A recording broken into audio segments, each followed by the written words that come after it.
Cinema యాక్టర్లు ఎవరైనా నటిస్తే ఆ ప్రభావం ప్రజలపైన వాళ్ళ అభిమానుల పైన ఉంటది. కానీ ఇక్కడ పవన్ కళ్యాణ్ తను ఏ క్యారెక్టర్ అయితే చేస్తాడో ఆ క్యారెక్టర్ ప్రభావమే పొలిటికల్ మీద ఉంటది అనమాట. సేమ్ నుంచి 2014 వరకు కమ్యూనిస్ట్ భావజాలతో ఉన్న ఆయన వ్యక్తి ఇక్కడ గాడ్ క్రియేటర్, నేనే గాడ్, నా మాటే శాసనం, నేను ఏం చెప్తే జరుగుద్ది, నేను ఎవరినైనా గెలిపించగలను, నేను ఎన్ని సీట్లైనా గెలిచేయగలను, ఇలాంటి క్యారెక్టర్తో ఉంటారు. ఇక్కడికప్పటికి లాయరు, నేను తీర్పు చెప్పగలను, వాదించగలను, ఎవరితోనైనా మాట్లాడగలను, ఎవరైనా ఎదిరించగలను, ఇది ఎలా ఏ టైంకి ఎలా చేయాలా అనుకునే క్యారెక్టర్ టైప్లో ఈ 3 క్యారెక్టర్లు వచ్చాయి. దీని తర్వాత వచ్చింది హరిహర వీరమల్లు.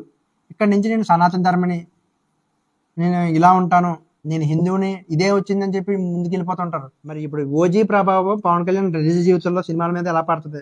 ఇంత ముందులాగా టెంపుల్స్ కాట్లు తిరుగుతారా, ఇంకేనా మాట్లాడతారా? 2008లో జల్సా రిలీజ్ అయింది. మనకి కమ్యూనిస్ట్ భావజాలలో టీఆర్పీ పార్టీ. ఇది 2009. 2011లో తీన్మార్ వచ్చింది. తీన్మార్ సినిమా కూడా ఒక క్యారెక్టర్ కొంచెం కమ్యూనిస్ట్ భావజాలతో నాయకుడి కింద ఉంటుంది. అదే భావజాలంతో 2014లో పార్టీ పెట్టడం జరిగింది.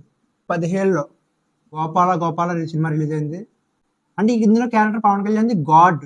అంటే ఈ టైంలోనే ఏమంటాడు, ఇది శాసనం అని చెప్పి ఆ టైంలో ఒక ఫంక్షన్లో కూడా సేమ్ గోపాల క్యారెక్టర్లో ఎలా ఉంటారో పవన్ కళ్యాణ్ అదే టైం అదే తీరుగా ఆయన స్పీచ్లు కూడా ఉంటాయి. టైంలో పవన్ కళ్యాణ్ గారు వకీల్ సాబ్ అని చెప్పి ఒక సినిమా తీసింది. మహిళల్ని కాపాడే లాయర్ అనమాట. ఇదే టైంలో సుగాలి ప్రీతి కేసు టేకప్ చేశారు. భీమలా నాయక్ ఇదే యాటిట్యూడ్ తో జగన్మోహన్ రెడ్డి గారి మీద ఎదురు తిరగడం. 2023లో డిప్యూటీ సీఎం అయ్యారు. 2023లో హరిహరి వీరమల్లు అని చెప్పి సినిమా తీశారు.